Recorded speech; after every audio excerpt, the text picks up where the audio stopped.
শরীফ হাদি এমনি এমনি হয় নাই। আজকে শহীদ হাদি এমনি এমনি জন্ম নেয় নাই। জন্ম নিয়েছে, তার গোড়া ছিল ইসলামের মূল শিক্ষার উপর, কোরআনের মূল শিক্ষার উপর তার ভিত গড়ে উঠেছে। ঢাকা ইউনিভার্সিটির নাস্তিকদের ভিড়ে যেও, হাদি নাস্তিক হয় নাই, নাস্তিকদের জম হয়েছে, আতঙ্ক হয়েছে, ঠিক কিনা?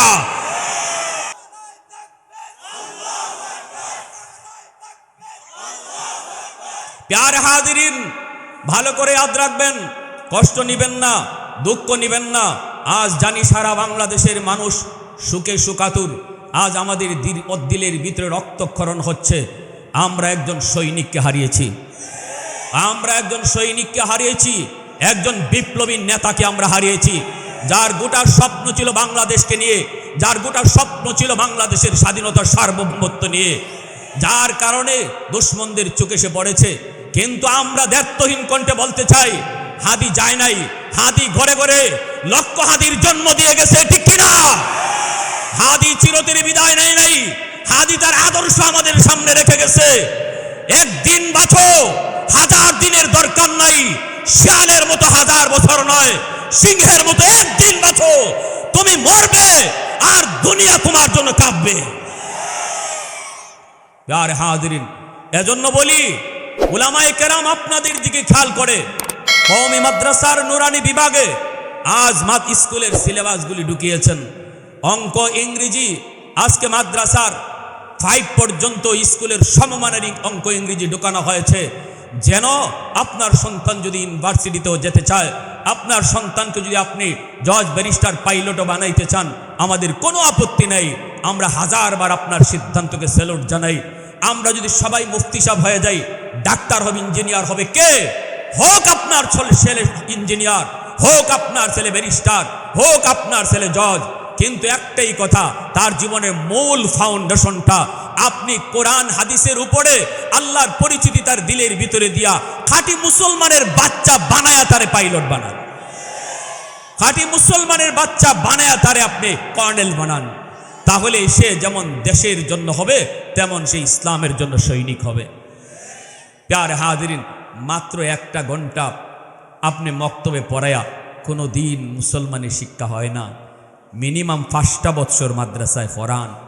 এরপরে যদি আপনার মন চায় হাই স্কুলে দিতে, কোনো অসুবিধা নেই, কারণ আমরা 5 বৎসরে আপনার সন্তানকে স্কুলের সমমানের অঙ্ক, ইংরেজি একজন ভালো 5 জন ভালো টিচারের দ্বারা পড়ানো হয়েছে। হাই স্কুলে যেন সহজে আপনার সন্তান পড়তে পারে। আপনি তারে প্রাইমারি স্কুলে, কেজি স্কুলে পড়াইলেন, আগডুম, বাগডুম, গোড়াডুম সাজে। আজ পর্যন্ত কেউ আগডুমের অর্থ আর গোড়াডুমের অর্থ বলতে পারবে? আপনি আপনার সন্তানকে আগডুম বাগডুম শিখাইলেন, কিন্তু আপনার সন্তানকে যেখানে পড়াইলেন সেখানে নামাজ শিখাইল না, তারে হালাল হারাম বুঝাইল না, তারে পরকাল সম্পর্কে ধারণা দিল না। এই সন্তান যখন বেনামাজি হবে, সে যখন সুৎকুর হবে, দুর্নীতিবাজ হবে, চাঁদাবাজ হবে, সে তখন আল্লাহর কাছে গিয়ে বলে, আল্লাহ, আমাকে যে তুমি জাহান্নামে দিচ্ছ, এর জন্য আমি যতটুকু অপরাধী, আমার বাপ মা ডাবল অপরাধী। বাপমার কথা বলবে, আল্লাহ, আমার বাপ মা ডাবল অপরাধী। রব্বানা আতিহিম দিফাইন মিনাল আযাব ওয়াল আনহুম লানান কাবীরা। বলবে, মালিক, আমার মাকে বাবাকে তুমি ডাইকা আনো। কেন তারা আমাকে ওই জায়গায় পড়ালেখা করালো যেখানে পড়ার কারণে আমি নামাজ শিখলাম না? আমাকে ব্যঙ্গের ফাল শিখাইলো, সাইকেল দৌড়ানি শিখাইলো, সারেগামা শিখাইলো, আগডুম বাগডুম পড়াইলো, কিন্তু নামাজ শিখাইলো না, হালাল হারাম আমার বুঝাইলো না, তোমার পরিচয় অন্তরের ভিতরে দিল না। ওই দেখা যায় তাল গাছ আমার দেখাইলো, কিন্তু ওই দেখা যায় মদিনা দেখাইলো না। সেদিন আল্লাহকে ম্যানেজ করার কোনো ক্ষমতা কারো আছে? ঘুষ দিয়া দুনিয়ার আদালতে ছার পাইতে পারো, কিন্তু আল্লাহর আদালতে ঘুষ চলে না, টেলিফোন চলে না। জজ সাহেবরে ফোন দিয়ে বলবেন, জজ সাহেব, এত নম্বর আসামি, এত নম্বর মামলা, আমার শালার ঘরের বাতিজার ঘরে দুলাভাই, এটা হাসরের মাঠে চলবে? আল্লাহ যখন বিচারের আসনে বসবেন, সেদিন আল্লাহ তার গুনাহগার বান্দা বান্দির পক্ষে থাকবেন। ছোট ছোট উসিলায় তার বহু বান্দারে আল্লাহ মাফ করে দেব, বহু বান্দারে আল্লাহ মাফ করব ছোট ছোট উসিলায়। দুনিয়ার আদালতও আমরা দেখি যশ সব আসামির পক্ষে থাকে, আসামির পক্ষে থাকে, যতক্ষণ পর্যন্ত না তার অপরাধ সাক্ষী প্রমাণের ভিত্তিতে 100% শিওর না হয়, কোনো জজ রায় দেয় না। এমনকি কোর্ট থেকে আদালতে যাওয়ার পথে জজ সাহেব নিজে যদি কোনো খুন নিজের চোখে দেখে, কে খুন করেছে, খুনিকে অপরাধী, খুনিকে জজ সাহেব নিজে দেখছে, তবুও তার আদালতে এই মামলা যদি উঠে, পৃথিবীর কোনো জজই কথা বলে না যে কিসের সাক্ষী, আবার আমি তো নিজেই দেখলাম ওরে খুন করছে, বরং বলে কি নীরব থাকে আর বলে যে সাক্ষী প্রমাণ আনো, সে যে খুন করেছে অপরাধ প্রমাণ করো। দুনিয়ার আদালতের আসামির পক্ষে যদি জজ সাহেব থাকে, তাহলে সকল জজের জজ যিনি, সকল মালিক বিচারকের বিচারক যিনি, হাসরের মাঠে আমার আপনার মালিক, সেদিনও তিনি বিচারের আসনে বসে তার অপরাধী গুনাহগার বান্দাবান্দির পক্ষে থাকবেন। কোনো একটা উসিলায় তারে মাফ করা যায় কিনা আল্লাহ উসিলা তালাশ করবেন। সেদিন আল্লাহর কুদরতি কলিজায় 99 ভাগ দয়া আর মায়া থাকবে। 100 ভাগের ভিতরে 1 ভাগ মায়া আল্লাহ কুল কায়নাতকে ভাগ ভাগ করে দিয়েছেন, বাকি 99 ভাগ দরদ আর ভালোবাসা আল্লাহ নিজের কুদরতি কলিজায় রেখে দিয়েছেন। এই মায়াটা আল্লাহ হাসরের মাঠে দেখাবেন। জোরে বলি সুবহানাল্লাহ। এক হাদিস শরীফে এসেছে, একজন মানুষের ফয়সালা হয়ে যাবে জাহান্নাম, সে জাহান্নামের দিকে যাচ্ছে, কিন্তু বারবার শুধু আল্লাহ পাকের দিকে তাকাচ্ছে। আল্লাহ তাকে ডেকে আনবেন, জিজ্ঞেস করবেন জাহান্নামে যাচ্ছ তো পিছনে তাকাও কেন? লোকটা তখন বলবে মালিক, দুনিয়ার জমিনে উলামায়ে কেরামের জবানে শুনেছি হাসরের ময়দানে ছোট ছোট উসিলায় তুমি তোমার বহু বান্দা বান্দির মাফ করবা। কেন জানি আমার মন বলে মালিক, আজকে কোনো একটা উসিলা ধরে তুমি আমাকে মাফ করে দাও কিনা, এই বুক ভরা আশা নিয়ে বারবার শুধু তোমাকে দেখতেছি। আল্লাহ পাকের কাছে তার কথাটা এত ভালো লাগলো, এত ভালো লাগলো মালিকের কাছে। আল্লাহ পাক ফেরেশতাদেরকে বলবেন আমার বান্দাকে তোমরা ফিরে আনো, তার আমল নামাটা আমি আল্লাহ আবার নিজে দেখব। আল্লাহ তার আমল নামাটা দেখতেছেন, নিজেই দেখতেছেন মালিক। এবার আল্লাহ বলবেন বান্দারে, ওই যে তোর আমল নামায় গুনার পাল্লা ভারী, নেকির পাল্লা হালকা, কিন্তু আমি তোর আমল নামায় দেখতেছি দুনিয়ার অমুক জায়গার অমুক একটা মাহফিলে তুই বসা, যেখানে আমি আল্লাহর কথা হইতেছিল, আমার বন্ধুর গুণগান হচ্ছিল, কোরআনের কথাগুলো হচ্ছিল, সেখানে তুমি কেন গিয়েছিলে, কি জন্য তুমি বসা ছিলে একটু কও। তখনই লোকটাই কব মালিক, দুনিয়ার কোনো লোভে নয়, দুনিয়ার কোনো কিছু পাওয়ার জন্য নয়, গিয়েছিলাম বসেছিলাম শুধু তোমাকে খুশি করার জন্য। আল্লাহ বলবেন বান্দা শুন, আমি আল্লাহর আদত হলো মাফ করে দেওয়া, কিন্তু আমার নিজাম হলো উসিলা ছাড়া মাফ করি না। ওই দিনে মাহফিলে বসাকে উসিলা বানায়া আমি আল্লাহ তোমাকে আজ হাসরের ময়দানে মাফ করে দিলাম। মুসলমানের আওয়াজে কও সুবহানাল্লাহ, আর একটু জোরে কও আল্লাহু আকবার, আরো জোরে আল্লাহু আকবার। আল্লাহ যদি আমাকে তোমাকে আজকের মাহফিলে বসাকে ওসিলা বানায়া আল্লাহ যদি মাফ করে দেন, তাহলে আল্লাহ পারে কি পারে না? এই ক্ষমতা আল্লাহর আসেনি না নাই? নাকি আল্লাহ কারো কাছে জিজ্ঞেস করা লাগবে? আল্লাহর কারো কাছ থেকে পারমিশন নিতে হয় নাকি?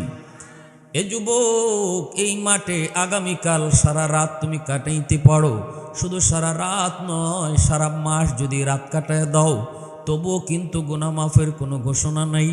কিন্তু আজকে কোরআনের মাহফিলের উসিলায় মাঠটা আল্লাহর কাছে এত দামি, এত দামি। আল্লাহ বলে হুমুল জালিসু লা ইয়াশকা জালিসুহুম, এটা এমন এক বরকতি মজলিস কোরআনের খাতিরে এখানে যেই বসবে আমি আল্লাহ তাকেই মাফ করে দিব। মুসলমানের আওয়াজে সুবহানাল্লাহ। প্রশংসা করব কার? জোরে কও না কার?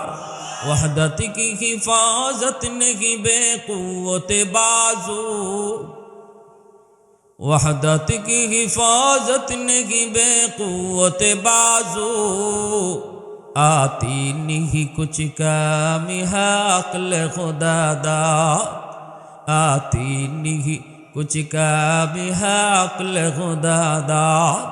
ऐ मर्द खुदा तुझको कुव्वत नहीं हासिल, जा बैठ किसी गार में अल्लाह का करियात, जा बैठ किसी गार में अल्लाह का करियात। ये सच है कि बातिल की तरफदार नहीं हम, गद्दार न समझो गम गद्दार नहीं हम, गद्दार न समझो गम गद्दार नहीं हम।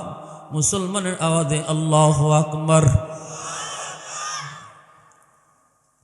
ইমাম গাজ্জালী রহমতুল্লাহি আলাইহি দাকাইকুল আখবার নামক কিতাবের ভিতরে লিখেন, আরেকজন এমন মানুষকে আল্লাহ মাফ করতে চাইবেন কিন্তু আল্লাহ কোনো ওসিলা পান না।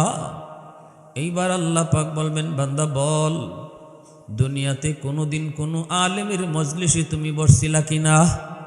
এই উসিলা যদি পাই আমি আল্লাহ হাসরের মাঠে এই উসিলায় মাফ করে দিব। কয় না গো মালিক, মনে পড়ে না, মনে পড়ে না। এবার আল্লাহ পাক বলবেন, তাহলে বল এমন কোন দস্তরখানায় জীবনে খানা খাইছনি যেখানে আলেম ছিল? কয় না গো মালিক, তাও মনে পড়ে না।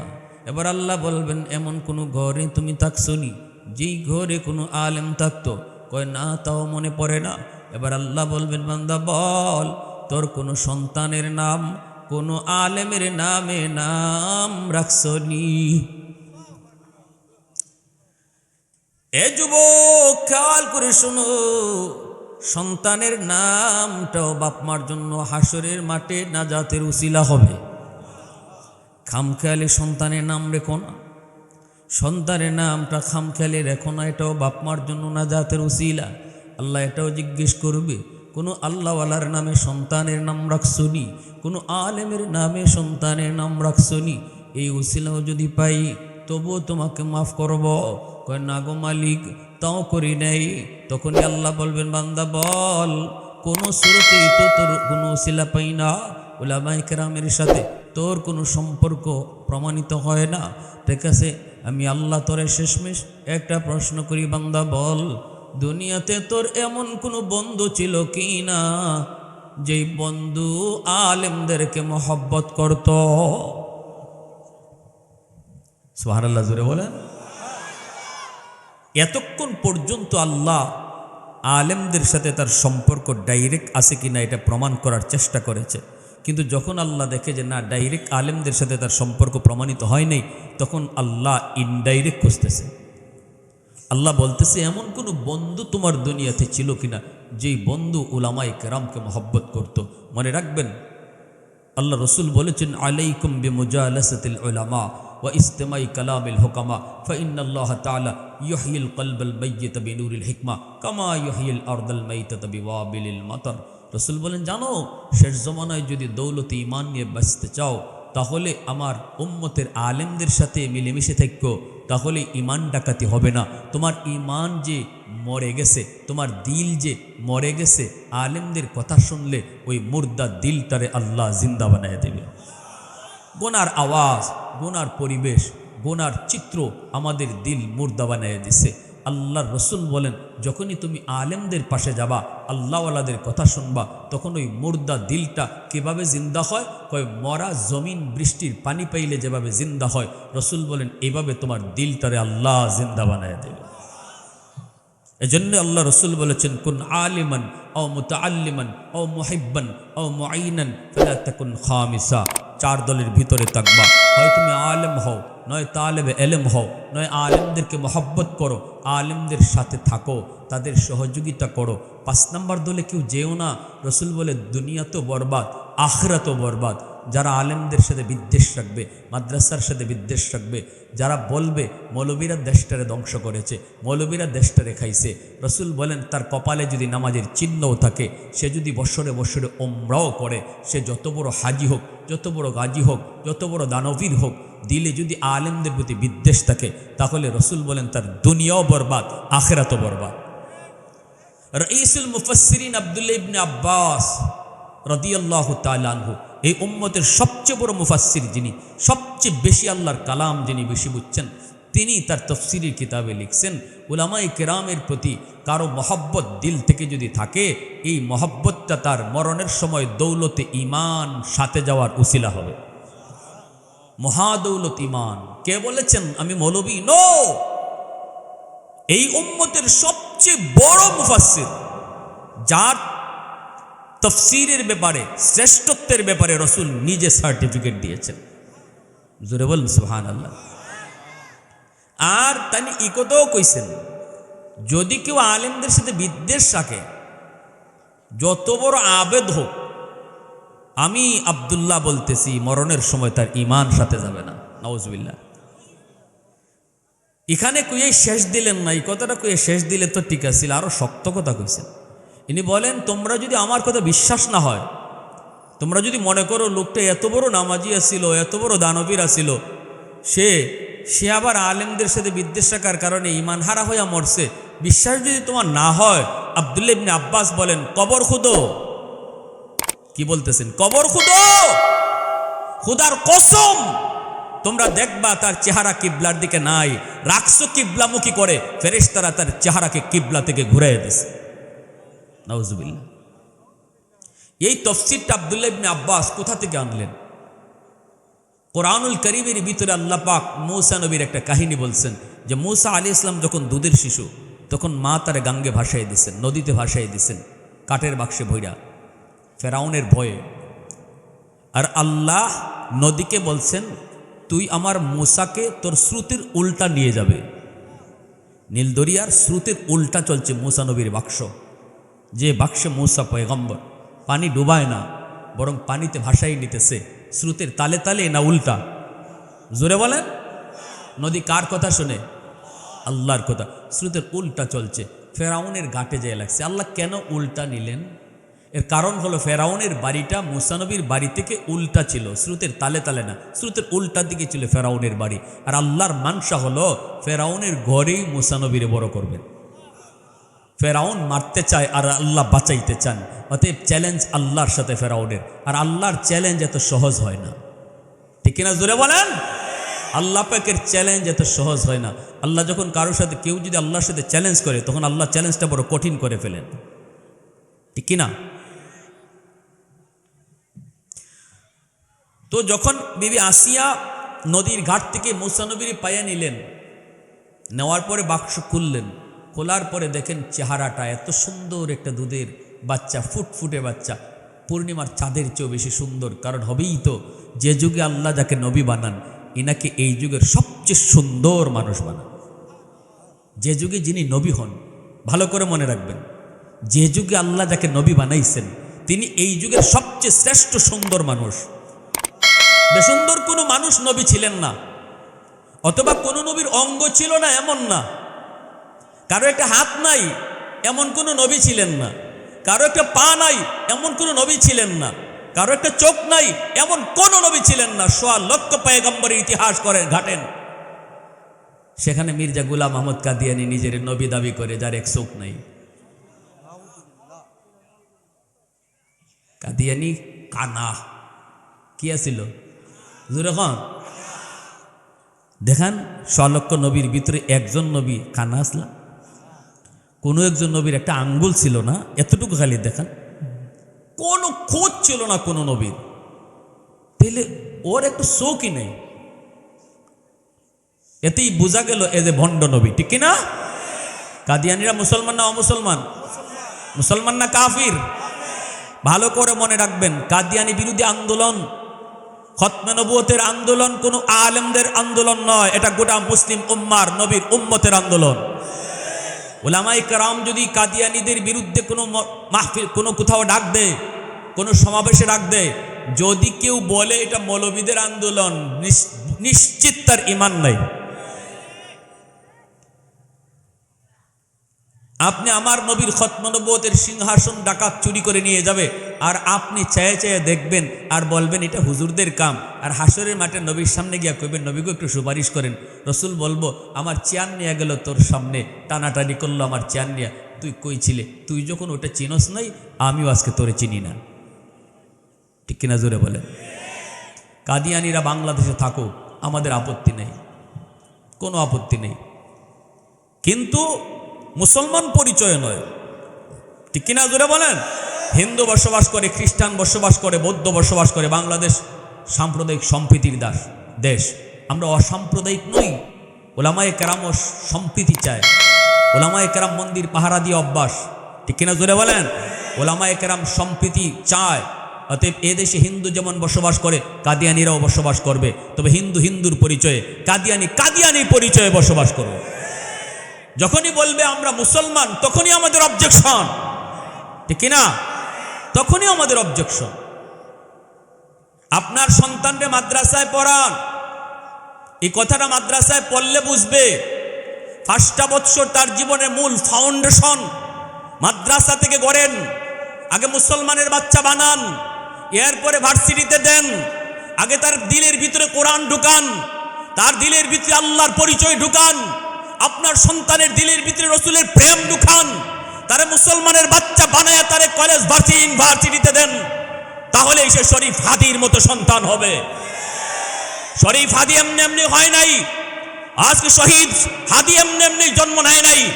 জন্ম নিয়েছে, তার গুড়া ছিল ইসলামের মূল শিক্ষার উপর, কোরআনের মূল শিক্ষার উপর তার ভিত গড়ে উঠেছে।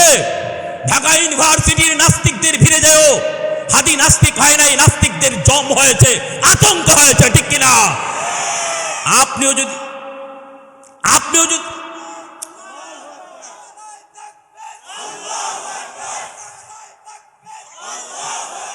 প্যারে হাজিরিন, ভালো করে ইয়াদ রাখবেন, কষ্ট নিবেন না, দুঃখ নিবেন না। আজ জানি সারা বাংলাদেশের মানুষ সুখে সুকাতুর। আজ আমাদের দিলের ভিতরে রক্তক্ষরণ হচ্ছে। আমরা একজন সৈনিককে হারিয়েছি, আমরা একজন সৈনিককে হারিয়েছি, একজন বিপ্লবী নেতাকে আমরা হারিয়েছি, যার গোটা স্বপ্ন ছিল বাংলাদেশকে নিয়ে, যার গোটা স্বপ্ন ছিল বাংলাদেশের স্বাধীনতার সার্বভৌমত্ব নিয়ে, যার কারণে দুশ্মনদের চোখে সে পড়েছে। কিন্তু আমরা দ্ব্যর্থহীন কণ্ঠে বলতে চাই, হাদি যায় নাই, হাদি ঘরে ঘরে লক্ষ হাদির জন্ম দিয়ে গেছে। ঠিক কিনা? হাদি চিরতরে বিদায় নেয় নাই। হাদি তার আদর্শ আমাদের সামনে রেখে গেছে। একদিন বাঁচো, 1000 দিনের দরকার নাই। শিয়ালের মতো 1000 বছর নয়, সিংহের মতো একদিন বাঁচো। তুমি মরবে আর দুনিয়া তোমার জন্য কাঁপবে। প্যারে হাজিরিন, এজন্য বলি উলামায়ে কেরাম আপনাদের দিকে খেয়াল করে। কওমি মাদ্রাসার নুরানি বিভাগে আজ স্কুলের সিলেবাসগুলি ঢুকিয়েছেন। অঙ্ক, ইংরেজি, আজকে মাদ্রাসার 5 পর্যন্ত স্কুলের সমমানের অঙ্ক ইংরেজি ঢুকানো হয়েছে, যেন আপনার সন্তান যদি ইউনিভার্সিটিতেও যেতে চায়, আপনার সন্তানকে যদি আপনি জজ, ব্যারিস্টার, পাইলটও বানাইতে চান, আমাদের কোনো আপত্তি নেই। আমরা 1000 বার আপনার সিদ্ধান্তকে স্যালুট জানাই। আমরা যদি সবাই মুফতি সাহেব হয়ে যাই, ডাক্তার হবে, ইঞ্জিনিয়ার হবে, কে হোক আপনার ছেলে ইঞ্জিনিয়ার, হোক আপনার ছেলে ব্যারিস্টার, হোক আপনার ছেলে জজ, কিন্তু একটাই কথা, তার জীবনের মূল ফাউন্ডেশনটা আপনি কোরআন হাদিসের উপরে আল্লাহর পরিচিতি তার দিলের ভিতরে দিয়া খাঁটি মুসলমানের বাচ্চা বানায়া তারে পাইলট বানান, খাঁটি মুসলমানের বাচ্চা বানায়া তারে আপনি কর্নেল বানান। তাহলে সে যেমন দেশের জন্য হবে, তেমন সে ইসলামের জন্য সৈনিক হবে। প্যারে হাজিরিন, মাত্র 1টা ঘন্টা আপনি মক্তবে পড়ায়া কোনো দিন মুসলমানের শিক্ষা হয় না। মিনিমাম 5টা বছর মাদ্রাসায় পড়ান, এরপরে যদি আপনার মন চায় হাই স্কুলে দিতে, কোনো অসুবিধা নেই, কারণ আমরা 5 বছরে আপনার সন্তানকে স্কুলে সমমানের অঙ্ক ইংরেজি একজন ভালো 5 জন ভালো টিচারের দ্বারা পড়ানো হয়েছে। হাই স্কুলে যেন সহজে আপনার সন্তান পড়তে পারে। আপনি তারে প্রাইমারি স্কুলে কেজি স্কুলে পড়াইলেন আগডুম বাগডুম গুড়াডুম সাজে। আজ পর্যন্ত কেউ আগডুমের অর্থ আর গুড়াডুমের অর্থ বলতে পারবে? আপনি আপনার সন্তানকে আগডুম বাগডুম শিখাইলেন, কিন্তু আপনার সন্তানকে যেখানে পড়াইলেন সেখানে নামাজ শিখাইল না, তারে হালাল হারাম বুঝাইল না, তারে পরকাল সম্পর্কে ধারণা দিল না।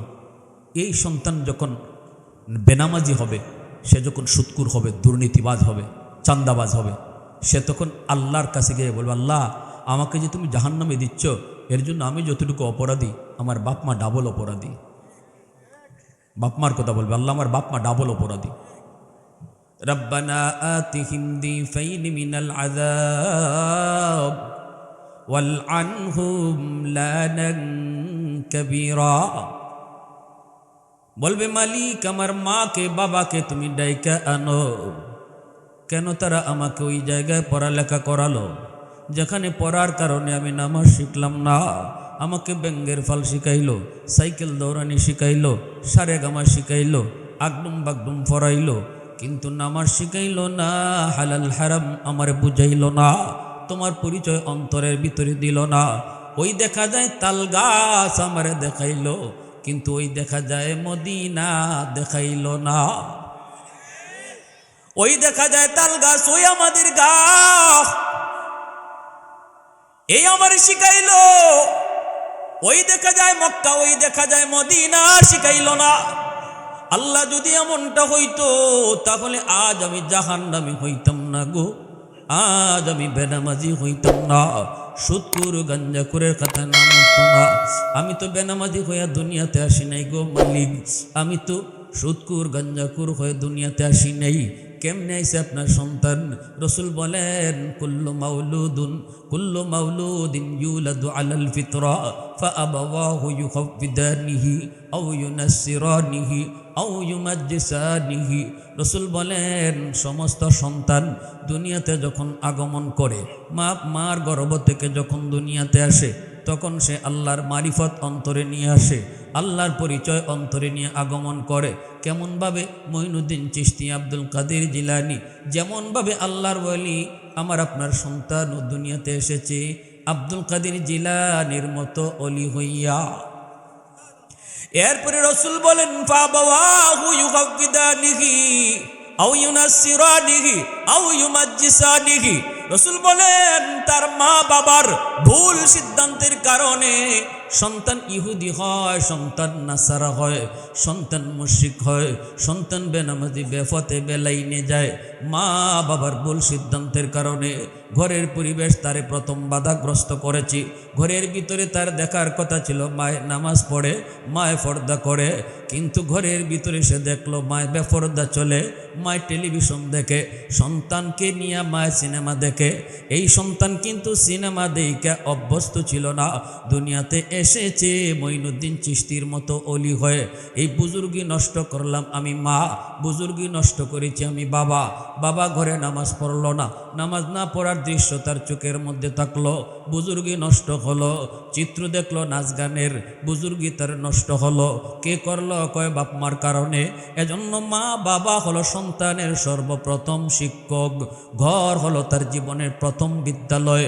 সর্বপ্রথম ঘরে, সর্বপ্রথম বিদ্যালয়, সর্বপ্রথম মা বাবা শিক্ষকের কাছ থেকে সন্তান যা কিছু শিখবে মরণ পর্যন্ত এর আসর থাকবে। এরপরে আমি আমার সন্তানকে নিয়ে ভর্তি করলাম এমন এক প্রতিষ্ঠানে গেলাম রে যুবক, যেখানে আল্লাহর পরিচয় শেখানো হয় না, রসুলের পরিচিতি শেখানো হয় না, আখিরাতের ফিকির তারে জানানো হয় না, হালাল হারাম তারে বোঝানো হয় না।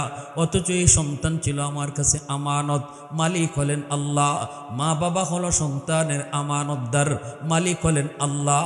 আমানতের বস্তু নিজের ইচ্ছা মতো ব্যয় করা যায় না, মালিকের মর্জি মতো ব্যয় করতে হয়।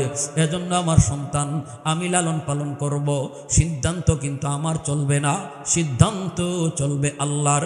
ঘরের মধ্যে ধর্মীয় পরিবেশে সন্তানকে বড় করো, ধর্মীয় পরিবেশে সন্তানকে বড় করো। খাওয়া দাওয়ার ক্ষেত্রেও তুমি হালাল খানা খাওয়া তারে বড় করো। সুদের টাকা ঘরে ঢুকাইয়া সন্তানকে তুমি লালন পালন করবা, আর নিয়ত করবা আব্দুল কাদের জিলানী হইতো। সুদের টাকা করে ঢুকাইছো, ঘুষের টাকা দিয়ে সন্তান পালো, নিয়ত করো মঈনুদ্দিন চিশতি হইতো। অসম্ভব, কোনোদিন সেটা সম্ভব নয়।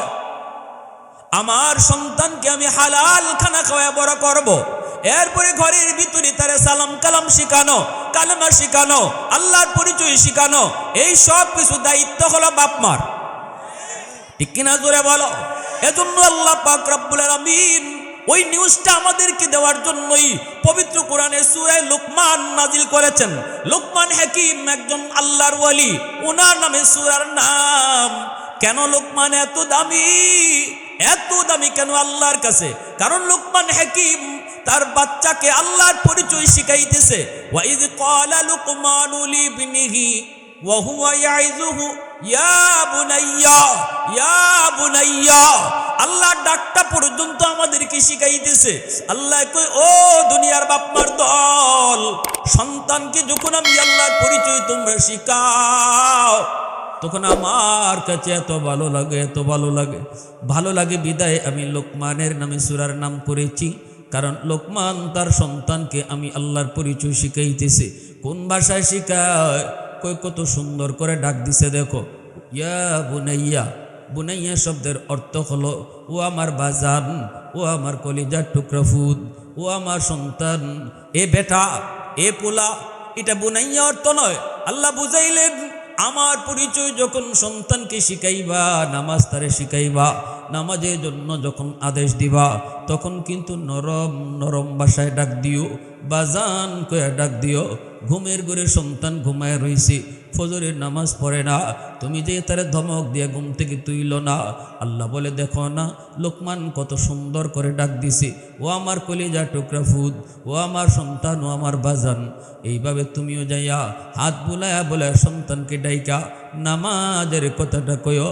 ধমক দিও না, ধমক দিও না, আমার পরিচয় তারে দিবা নরম নরম ভাষায়। জোরে কও সুবহানাল্লাহ। আল্লাহ পাক রব্বুল আলামিনের কাছে এই কথাটা কত ভালো।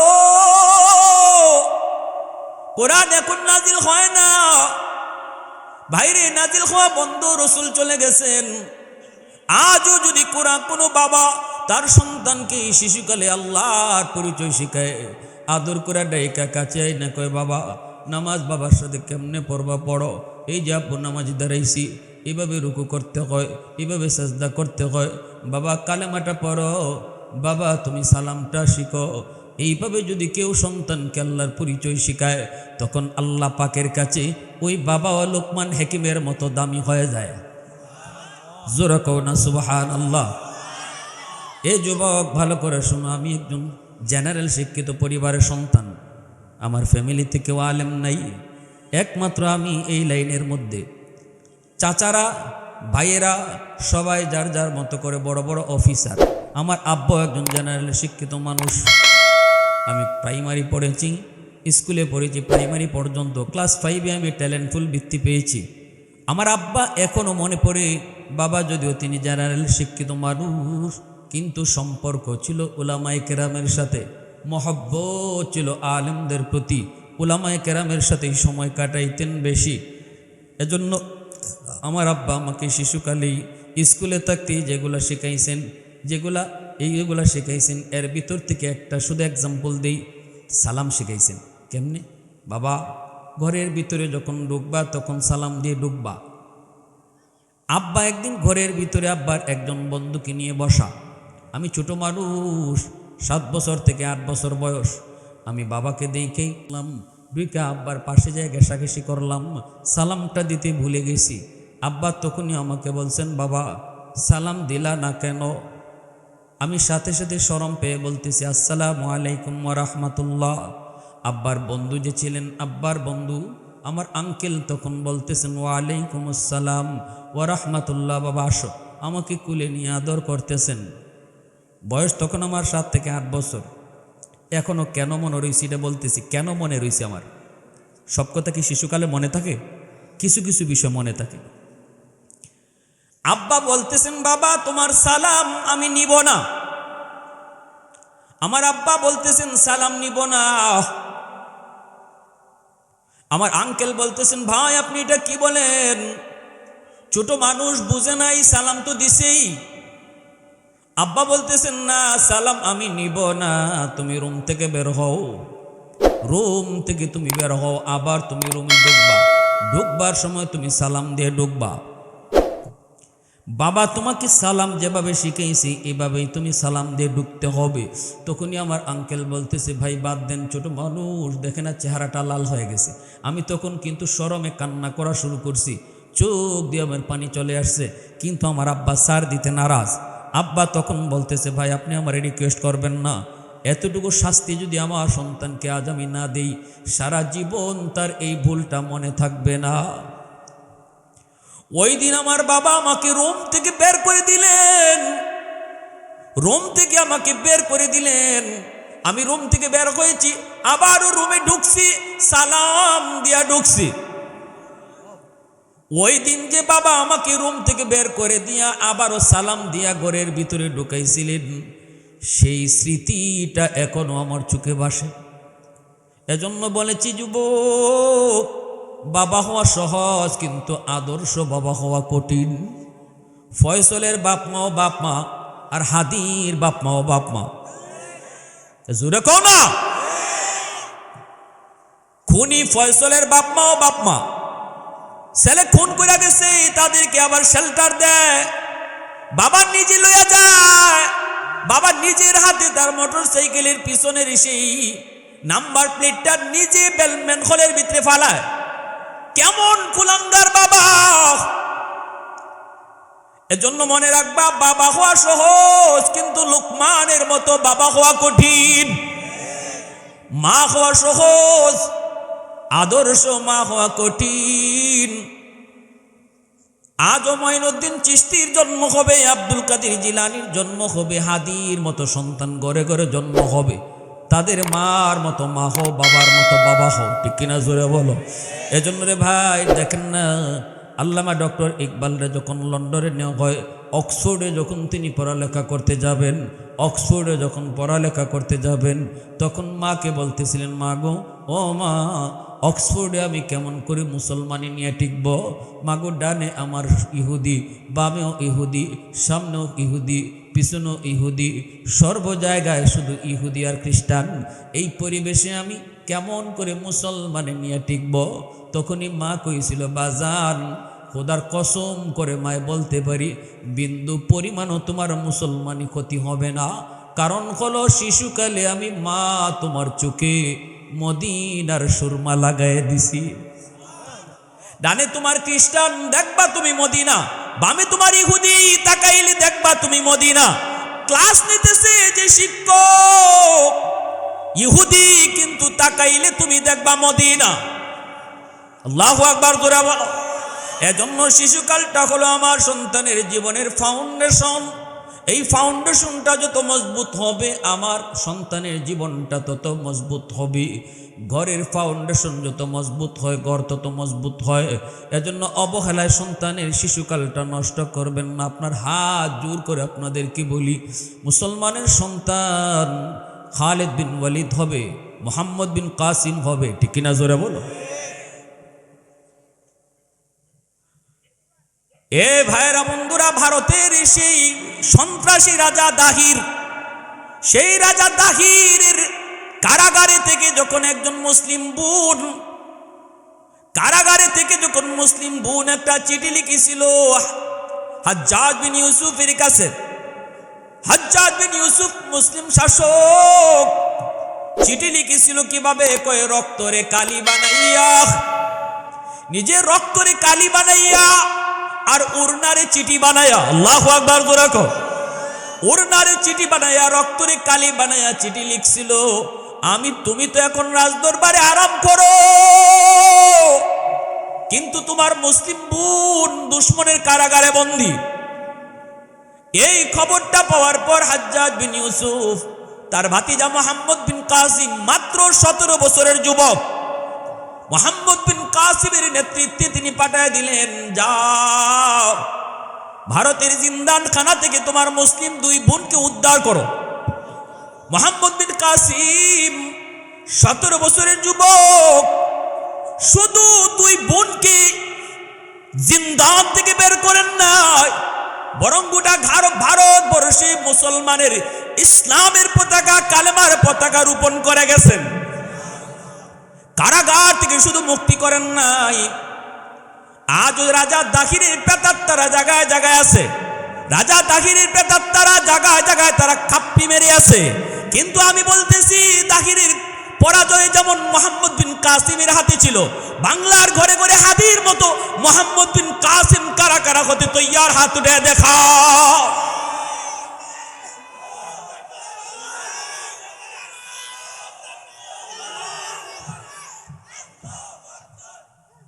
মাইক হাতে লন, স্লোগান দেওয়া মুসলমানের একটা শৃঙ্খলা আছে। একজন মাইক হাতে লন, স্লোগান দেন, নারায়ে তাকবীর। মুসলমানদের পাওয়ার, এটা মুসলমানদের ইমানের পাওয়ার, ঠিক কিনা? মাইক হাতে নিয়ে একজন একটা স্লোগান দেন।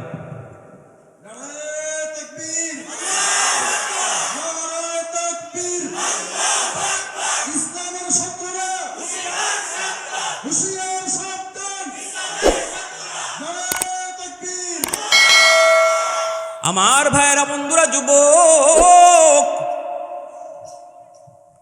গৌর গোবিন্দ আমার বাড়ি সিলেট। গৌর গোবিন্দ আমাদের ভাই বুরহানুদ্দিন আকিকা করার অপরাধে তার সন্তানটারে হত্যা করলো। বুরহানুদ্দিনের হাতটা কেটে ফেললো গৌর গোবিন্দ। তিনি মুসলিম শাসকদের কাছে খবর পাঠান। সেই বিচার করতে যায় শাহজালাল মুজরুদি ইয়ামনি সিলেটের মাটিতে ইয়ামন থেকে এসেছেন। সুরমা নদী পার হয়েছেন, তিনি যায় না মাঝে বসে। আল্লাহু আকবার, জোরে বলুন। নদীর পানি কার কথা শুনে? জোরে কও না, কার কথা শুনে? সুরমা নদী, সিলেটের সুরমা নদী পার হয়েছেন শাহজালাল মুজরুদি ইয়ামনি, সঙ্গী সাথীদের নিয়ে যায় না মাঝে বসে।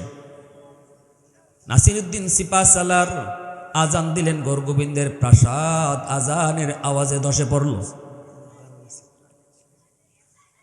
লা ইলাহা ইল্লাল্লাহ। আমি আগেই বলছি, এটা জান্নাতি বাগান। আমি 4 আঙ্গুল সামনে আগাবো, আমার এক ভাই জায়গা পেয়ে যাবে। তখন আল্লাহ আমাকে জান্নাতে, পরকালের জান্নাতে জায়গা করে দিবে। তো সামনে আগা। লা ইলাহা ইল্লাল্লাহ, লা ইলাহা ইল্লাল্লাহ, লা ইলাহা ইল্লাল্লাহ।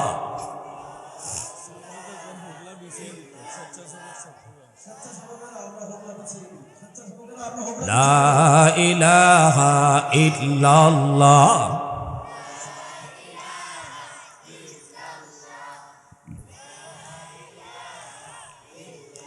तो दिल में तो आता है, समझ में नहीं आता। तो दिल में तो आता है, समझ में नहीं आता। बस जान लिया मैं तेरी पहचान यही है। उल्फत में बराबर के वफा हो के जफा हो। हर चीज में लज्जत है अगर दिल में मजा हो। हर चीज में लज्जत है अगर दिल में मजा हो। एक चश्म ज़दन गाफिल अज़ा शाह नबाशी। शायद की निगाह कुनदा गाह नबाशी। शायद की निगाह कुनदा गाह नबाशी। ला इलाहा इल्लल्लाह, ला इलाहा इल्लल्लाह।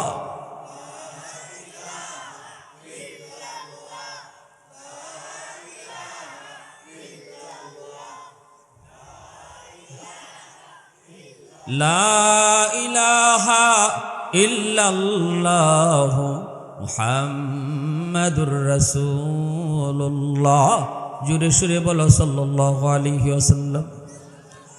আমি বলতেছিলাম গৌর গোবিন্দের মোকাবেলা করছেন শাহজালাল মুজরুদ ইয়ামনি। গৌর গোবিন্দ পলায়ন করলো, খতম হলো, কিন্তু তার প্রেতাত্মারা রয়ে গেল, ঠিক না? আমরা ভালো করে তাদেরকে জানাই দিতে চাই, গৌর গোবিন্দের প্রেতাত্মারা শুনো, শাহজালালের উত্তরসূরিরাও মরে যায় নাই, ঘরে ঘরে কিন্তু শাহজালালের উত্তরসূরিও জন্ম নিছে। অতএব মনে রাখো, এক হাদি চলে গেছে, হাজারো হাদি, লক্ষ হাদির জন্ম দিয়ে গেছে। এ যুবক, এজন্য বলি সন্তানটারে প্রথমেই তুমি মাদ্রাসায় পড়াও, কোরআন পড়াও। হাদি কিন্তু প্রথমেই মাদ্রাসায় পড়ালেখা করেছে, আল্লাহর কালাম দিলের ভিতরে নিয়ে ঢুকছে, রসুলের মহব্বত কলিজার ভিতরে নিয়ে সে ঢাকা ইউনিভার্সিটিতে ঢুকছে। এজন্যই ইমানের ভিতরে এত মজবুত। তাওয়াক্কুল সবসময় কার উপরে করছে? কথাগুলা দেখছেন নি? এত সোশ্যাল মিডিয়া আসতেছে, কথাগুলা কি, কথাগুলা শুনলে আমাদেরই পশম দাঁড়ায় যায়, পশম দাঁড়ায় যায় যে তার কি পরিমাণ তাওয়াক্কুল ছিল আল্লাহর উপর। কিন্তু একটা কথা যখন শুনি গো, তখন আর চোখে পানি রাখতে পারি না। যখনই কয় আমার মাথায় গুলি লাগলে আমি হাসি মুখে বরণ করে নিব, আমি শহীদ হব, কিন্তু আমার একটা দুধের বাচ্চা আছে, আমার বাচ্চাটারে তোমরা দেইখা রাইখো। যখনই কয় আমার বাচ্চাটারে তোমরা দেইখা রাইখো, তখনই কলিজা ছিঁড়ে যায়। অবুঝ বাচ্চাটারে আমরা কেমনে বুঝ দিব মালিক? সে যে এতিম হয়ে গেল, তার বাবা দুনিয়ায় নাই, এই কথাটা আমরা অবুঝ বাচ্চারে কেমনে বুঝাবো? এজন্য বলি শুনো, নিজের সংকল্পবদ্ধ করো, শিয়ালের মতো 1000 বছর বাঁচার প্রয়োজন নাই, সিংহের মতো একদিন বাঁচো, ঠিক কিনা জোরে কও। এজন্য বলি যুবক, খাজা কুতুবউদ্দিন বখতিয়ার কাকি রহমতুল্লাহ গেলেন মা সন্তানকে নিয়ে উস্তাদের কাছে হাজির হলেন। উস্তাদজি, আমার সন্তানকে আপনি আলিফবা শিখায়া দেন। উস্তাদে বলতেছে, বাবা কুতুবউদ্দিন পড়ো আলিফবা তা সা। কিন্তু খাজা কুতুবউদ্দিন ছোট্ট বাবু, তিনি কান্দেন আর বলতেছেন, উস্তাদজি আলিফবা নয়, আলিফ লাম মিম যালিকাল কিতাবু লা রাইবা ফীহ। উস্তাদ কয় পড়ো আলিফবা, কিন্তু ছোট্ট বাবু কুতুবউদ্দিন কয় আলিফ লাম মিম। পবিত্র কোরআনের 15 পারা হিফজ শোনায় দিছে। উস্তাদ অবাক হয়ে চোখের পানি ধরে কান্দে আর কয়, বাবা কুতুবউদ্দিন, কেমন করে তুই 15 পারা হাফিজ হলি? তোমার মা কেন এমন মজা করলো, ঠাট্টা করলো? মার কাছে এসে যখন জানতে চাইলেন, মা কান্দে। সেজদায় পরে মায় কয়, উস্তাদজি খোদার কসম, আমি মা নিজেও জানি না আমার কুতুবউদ্দিন কেমনে 15 পারা হাফিজ হয়েছে। তবে যদ্দূর মনে পড়ে, আমার কুতুবউদ্দিন যখনই পেটে আসছে, তখন থেকে আমি বেশি বেশি কোরআন তেলাওয়াত করতাম। যখনই আমার কুতুবউদ্দিনকে আমি দুধ পান করাইতাম, তখনই আমি কোরআন তেলাওয়াত করতাম। আমি মা ছিলাম 15 পারার হাফেজা। কতবার যে আমি 15 পারা পড়ছি আমার সন্তানরে দুধ খাওয়ানো অবস্থায়, মনে হয় দুধের সাথে কোরআন তেলাওয়াত যায় ঢুকছে। সুবহানাল্লাহ, মনে হয় দুধের সাথে কোরআন তেলাওয়াত যায় ঢুকছে। এজন্য বলি যুবক, এ যুবক মনে রাখো, আদর্শ বাবা হও, দুনিয়া জুড়ে নাম ছড়ায় যাবে। অমুকের বাবা, অমুকের মা, কেমনে হবা? মা গো, তোমাকে বলতেছি গো মা, পেটে সন্তান লইয়া তুমি অহেতুক বেফরদায় চইল না। পেটে সন্তান থাকলে পরে তোমার সবগুলি কামের আসর সন্তানের উপরে যায় পড়ব, কারণ তুমি হলে পাত্র, পাত্রের আসর জিনিসের উপরে যায় পড়ে। দুধের মনে রাখবা, মনে রাখবা, চা যদি তরকারির পাতিলে জাল দেওয়া হয়, তাহলে কিন্তু চা জাল হয়ে যায়, ঠিক না? তাহলে বোঝা গেল পাতিলের আসর চার উপরে যায় পড়ছে। মা পেটে সন্তান নিয়ে যদি বেশি বেশি করে মিষ্টি খায়, সন্তান বড় হওয়ার পরে মিষ্টি প্রিয় হয়। পেটে সন্তান নিয়ে যদি মা বেশি বেশি টক খায়, সন্তান বড় হওয়ার পরে টক প্রিয় হয়। পেটে সন্তান নিয়ে যদি মা বেশি বেশি ঘুমায়, সন্তান বড় হওয়ার পরে অলস হয়। পেটে সন্তান নিয়ে যদি মা টুকটাক কামকাজ করে, সন্তান বড় হয়ে কর্মঠ হয়। পেটে সন্তান নিয়ে যদি মা বেশি বেশি গান শোনে, সন্তান বড় হয়ে গায়ক হয়। পেটে সন্তান নিয়ে যদি মা বেশি বেশি কোরআন তেলাওয়াত করে, এই সন্তান অল্প দিনে হাফেজে কোরআন হয়। এটা অভিজ্ঞরা অভিজ্ঞতার আলোকে বলেছেন। এজন্য আমার সন্তান পেটে থাকতে আমি সিদ্ধান্ত নিতে হবে, আমার সন্তান আমি কেমন চাই, সন্তান আমি কেমন চাই, কেমন চাই, কেমন চাই। ফয়সলের মতো খুনি নাকি শহীদ হাদির মতো সন্তান চাই, এই সিদ্ধান্ত নিতে হবে মাকে পেটে সন্তান থাকা অবস্থায়। বেপরদায় চলবা, সন্তান প্রতিবন্ধী হবে, বেহায়া হবে। পেটে সন্তান নিয়ে মা যদি পর্দার ভিতরে থাকে, সন্তান মেধাবী হবে, লজ্জাশীল হবে। ঠিক কিনা জোরে বলেন ভাইরা আমার। এজন্য বলতেছি, আপনার সন্তানকে আপনি পড়ালেখা করাবেন, মিনিমাম 5টা বছর মাদ্রাসায় পড়াইবেন, নুরানি ক্লাসটা মাদ্রাসায় পড়ান, এরপরে আপনি মন চাইলে তার স্কুলে দেন। আর যদি আপনি মাদ্রাসায় পড়াইতে চান, নিয়ত করেন সন্তানরে হাফেজ বানাবেন, আলেম বানাবেন, তাহলে তো নূরুন আলা নূর, নূরুন আলা নূর, এর উপরে কোনো সিদ্ধান্তই হয় না। বাপ মা যখন সিদ্ধান্ত নেয় আমার সন্তানকে হাফেজ বানাবো, আলেম বানাবো, তখনই আল্লাহ পাক রব্বুল আলামিন বাপ মার উপর খুশি হয়ে যায়। দুনিয়াতে আজকে যেই সন্তানগুলোকে আমরা পাগড়ি পরাইলাম, মাথায় পাগড়ি দিলাম, আমরা আপনারা সবাই মিলে তাদের মাথায় পাগড়ি পরালাম, কিন্তু যুবক ভালো করে মনে রাখো, আমার রসুল কি কয়, ওই মা ওই বাবা হাফিজ সাহেবের বাপ মাদেরকে আল্লাহ পাক হাসরের ময়দানে আল্লাহ নিজের হাতে বাপ মার মাথায় পাগড়ি পরাইব। কে পরাইব?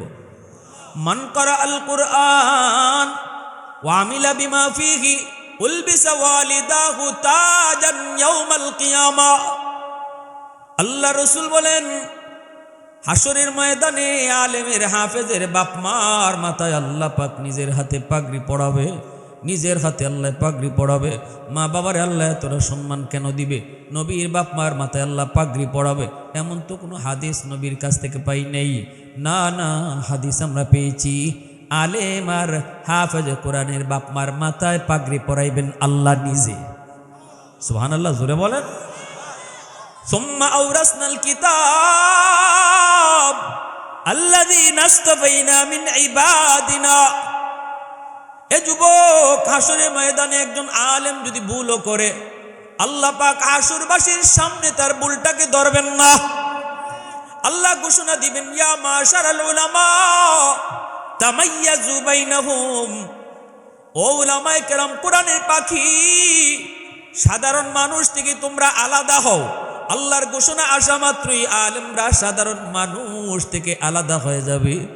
এরপরে আল্লাহ পর্দার ভিতরে নিয়ে জিজ্ঞেস করবেন, কেন তুমি এই ভুল করেছ? আলেমরাও ভুল করতেই পারে, মাদ্রাসার ছাত্র ভুল করবেই। কেন করবে না? মাদ্রাসার ছাত্র দুষ্টামি করবেই। কেন বলছি জানেন? কারণ শয়তান স্কুলের ছাত্রের সাথে অত সময় দেয় না, মাদ্রাসার ছাত্রের পিছনে যত সময় দেয়। এই বাবা বোনা, ইবলিসে প্রতিদিনই একটা আসর বসায়, সারাদিনে কে কি পরিমাণ শয়তানি করছো আমারে শোনাও। ইবলিসের সর্দারে একজনে একটা শোনায়, সর্দারে খালি শুনে। ওই একজনে কয়, উস্তাদ আমি একটা কাম করছি। কয়, কি কাম করছো? কয়, এক মাদ্রাসার ছাত্র হেরে মাদ্রাসার ফরানি বন্ধ করে দিছি। ইবলিসে কয়, তাড়াতাড়ি আমার দাঁড়ায়। ইবলিসের হাতে যে মুকুটা ছিল, মালা ছিল, এই মালাটা হের গলাত ফরায়। কয়, আমার পরবর্তী জায়গা তুই দখল করবে। ওইটাই হলো বড় কাম। এই জন্য স্কুলের ছাত্ররা হ্যাঁ সময় এত কেন দিত? সময় দেবো এইটারে, আরে এই তো হাফিজ হয়ে যেতেছে, আরে 15 পারা তো হিপস করে ফেলাইছে, 7 পারা তো করে ফেলাইছে, হায় রে আরও 10-20 পারা তো হয়ে গেছে। শয়তানের শরীরে খালি আগুন জ্বলে, খালি আগুন জ্বলে, আগুন জ্বলে। এজন্য তার পিছনে বেশি সময় দেয়, বেশি সময় দেয়। কেমনে নি তারে খালি এই লাইন থেকে হরানি যায়। এই জন্য মাদ্রাসার ছাত্র দেখবেন আইটে যাইতেছে, খামকই একটা লাত্তি মারছে,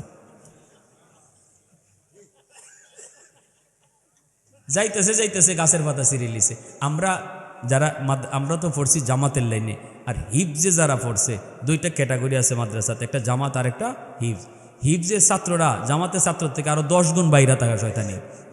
কারণ এরা 24 ঘন্টা কোরআন তেলাওয়াত করতেছে, এর সুযোগই নেই, শয়তানে সুযোগই পায় না। হুজুরে বেত লই এমনভাবে খারা, শয়তান হুজুরেও ডরায়, বেতরেও ডরায়। শয়তান আমি তো সুযোগ পাই না, যে ভাই হুজুরে বেত নিয়ে খারা।